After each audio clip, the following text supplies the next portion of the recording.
Now joined at the desk with Kim Baer from Baer Law Firm, who is here to talk about a subject matter we don't always want to think about, but you were stating during the break that is a pretty hot topic this time of year. It is. It is. Unfortunately, we've made it through. Well, we've made it through the holidays, and unfortunately, for people who are not very happy in their marriage, we tend to get a lot of calls in January with people saying, "Okay, either I want to file for divorce, or I want to come in and talk to you about." Right after the holidays, so they said the gifts that this person gave me were so bad. That's it. That's it. I was going to say, I was asking you, is it because, you know, we're kind of in a depressive state, it's cold, it's dark, or probably a little of that. Or is this, you know, something you see all over? January is also the highest suicide month too. It's just a down month. It is a down month. I mean, welcome to Great Day. Let's all go somewhere warm. Well, so what I thought I'd talk about for people who are maybe considering, is this something that I would want to do? I thought I'd just talk about the process and a few of the issues, just kind of an overview. Most law firms, you know, offer free consultation, so you can always go talk to a lawyer about your specific situation. But the process is pretty straightforward in Iowa. So the divorce process. The divorce process. Okay. So it starts obviously with the filing of a petition, and if it's going to be what we call an amicable divorce, which is probably hard to imagine, but there's a lot of people who actually sit down and say, okay, you know what, we agree, we're done, and you take this and I'll take this, and here's what we're going to do with the kids. So if it's amicable, well, a lot of times what we can do with regard to service of process is just hand it to the other spouse and say, hey, will you sign off and say that you received it? Once the other spouse has been served, either by the sheriff or process server, or they accept service, then in Iowa we have a 90-day waiting period. Oh, interesting. Yeah, and it's really a kind of a cooling off period. Sure.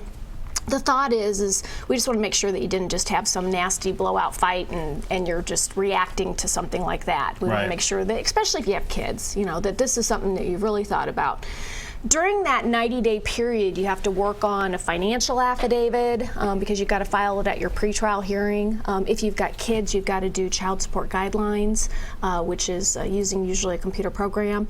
And if you have children, you're required to go to a class called Children in the Middle, which is actually an excellent class. When we represent people, if they're getting along, we tell them that we think they should go to the class together. Is this if the children are any age or if they're still living at home? 18 or younger. Okay. So if you've got minor kids. All of this. I mean, I didn't know. I mean, this is good. Yeah, it's good to know the overall process. Now, we have lots of people that come in and say, hey, I want to waive the 90-day waiting period, and the law is that we really have to have a good reason because the judge doesn't have the discretion to do that. So sometimes it's tax purposes, sometimes it's a sale of a house or transfer of assets. So sometimes we can come up with something that is a good reason that applies in that situation. Okay. But most of the time we tell people, no, it's going to be a 90-day waiting period. At the pretrial, which most clients don't attend, just the attorneys attend, we file all the documents and we fill out a form saying what we're still fighting about. And then in a lot of the counties, and it varies county by county in Iowa, but in a lot of the counties, you're then ordered to go to mediation. What the courts have found... That's so interesting. Yeah. California does not... I've done this process twice. Never had to go through mediation. So I know a little bit more about this, but not about Iowa. Yeah. Well, but every state has different laws is kind of what we're saying. Yeah, every state's different, and even in Iowa, the counties are different. So some counties require mediation, some counties don't. What the court system has found, and even attorneys, so I've been doing this for 27 years, so what we found is that a lot of times if you can just have people sit down with an impartial person who's not going to make decisions, they're just going to try and help be creative, we can get divorces settled. I would say 95% of the cases that I'm involved in get settled at mediation or shortly thereafter. Now, there are some things, if you just can't agree on custody, I want primary care, you want primary care, and I'm just not going to negotiate on that, and neither are you. Yeah, those are the things. So typically we'll have a trial if custody's an issue, if there's an alimony issue and the people can't agree on what a reasonable amount is. Sometimes when we have big asset divorces, so let's say we've got somebody who owns, you know, several $1 million worth of property or a business. You know, now if you and I are getting divorced and I have a business and we're going through a divorce, I'm going to tell you my business is worth hardly anything. I'm on the verge of bankruptcy. bankruptcy. Right. And you're going to say, oh, that's not true. I've seen the tax returns. I know what we put in our bank accounts. So, yeah. Unless you did a prenup, as we've talked before. Yeah, we've and talked then you about don't a have prenup. to I will say, though, that having a good partner in your legal representation, someone like him, is invaluable. It's invaluable. And what you mentioned about the mediation process, I do not have kids, so I didn't go through custody, but really it's about finding a number, and with good guidance and good partnership with your legal representation, the process can be a lot gentler than maybe you think it could be. Yeah, I mean, we tell people, I mean, my job really, besides giving good legal advice, is also to kind of get you from point A to point B during a period that's probably going to be the worst time of your life, or one of the worst times of your life, and just trying to make sure that we make it the least stressful as possible, so that we're your lawyer, we have your back, we're covering all of this.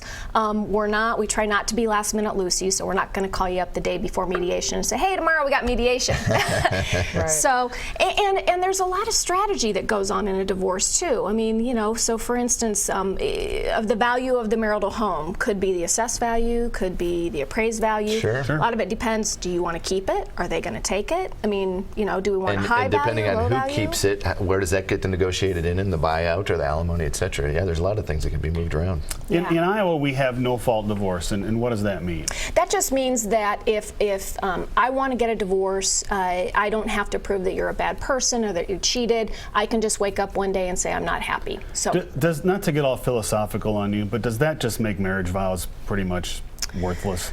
well, I think to kind of counteract that, the other thing that Iowa has, so we have no-fault divorce, and I personally believe that no-fault divorce is a good thing, just because if we're really not happy, and if we had fault divorce, then I have to throw a whole bunch of mud at you. Oh, I see. And if we're raising kids, you're not going to forget that the things I said about you during the divorce, just to get a divorce. Yeah. So if it's no fault, it's, look, we just don't get along. We don't need to air all of our dirty laundry. Focus on the future. Exactly. So you're keeping the state out of it. You're keeping the courts out of it. Yeah. Okay. And then really, as a counterbalance to that, we also have a statute that says that if either party wants to request counseling, that the court shall order the parties to go to counseling. So we'll have people that will come in and want to file for divorce, and we'll say, this is just, I don't have any choice. He won't go to counseling, or she won't go to counseling. And so we'll file for divorce, but then tell the court, hey, would you order us to go to counseling? And the parties have to go. Now, I always tell my clients, you can lead a horse to water, but that doesn't mean you can make them drink. Yeah. But there are cases where we see that people go to counselors and it works. And we tell clients all the time, we can slow down the process. We can file a motion telling the court you're working on reconciliation. You can always dismiss it. So, you want to make sure you're 110% sure that this is really what you want. It's a tricky situation, but as Brent said, if you have a good person in your corner, a lot of times it can make things a ton better. All right, Kim Baer, Baer Law Office. What's the best way to get in touch with you guys? Sure, just give us a call at 515-INJURED, and we offer a free 30-minute consultation. Love it. Go. Thank you so much for your guidance today. Yeah, absolutely.